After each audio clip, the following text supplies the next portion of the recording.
नमो नारायण दोस्तों, अजा एकादशी के व्रत की संपूर्ण कथा। श्री युधिष्ठिर ने पूछा, हे केशव, अब आप मुझे भादो मास के कृष्ण पक्ष की एकादशी के विषय में बतलाइए। श्री कृष्ण जी बोले, हे राजन, भद्रपद मास के कृष्ण पक्ष की एकादशी का नाम अजा एकादशी है। इसके व्रत करने से समस्त पाप नष्ट हो जाते हैं।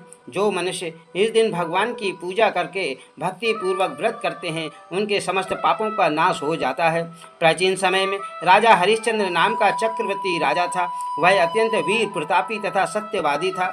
उससे किसी अज्ञात कर्म तथा प्रतिज्ञा के कारण अपने राज्य को त्याग दिया और अपनी स्त्री तथा पुत्र को बेच दिया। स्वयं एक चंडाल का सेवक बनकर वह चंडाल के यहाँ रहकर कफन लेने का काम करता था, परंतु इतने आपातकाल में भी उसने सत्य को नहीं त्यागा था। इस प्रकार रहते हुए जब उसे कई वर्ष व्यतीत हो गए तो उसने अपने इस कर्म पर बड़ा ही पछतावा हुआ और दुख हुआ।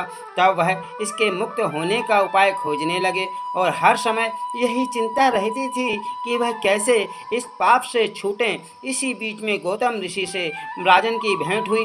राजा ने उन्हें प्रणाम करके अपने समस्त दुख की कथा कही। महर्षि गौतम ने राजा से कहा, हे सत्यवादी हरिश्चंद्र, तुम भद्र पद मास के कृष्ण पक्ष की अजा नाम की एकादशी का विधि पूर्वक व्रत पालन करो। रात्रि को कथा कीर्तन करते हुए भक्ति सहित जागरण करो। ऐसा करने से अवश्य ही तुम्हारे समस्त पाप नष्ट हो जाएंगे और इसके प्रभाव से पुनः वैभव प्राप्त होगा।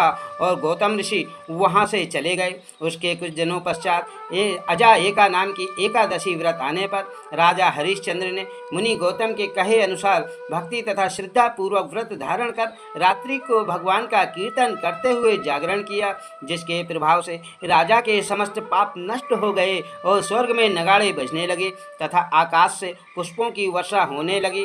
राजा ने अपने सामने ब्रह्मा विष्णु महेश आदि सभी देवताओं को खड़ा पाया।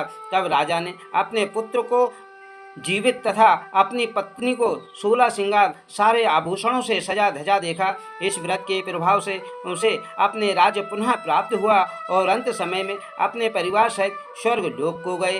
हे राजन, यह सब उसी अजा एकादशी के व्रत का प्रभाव था।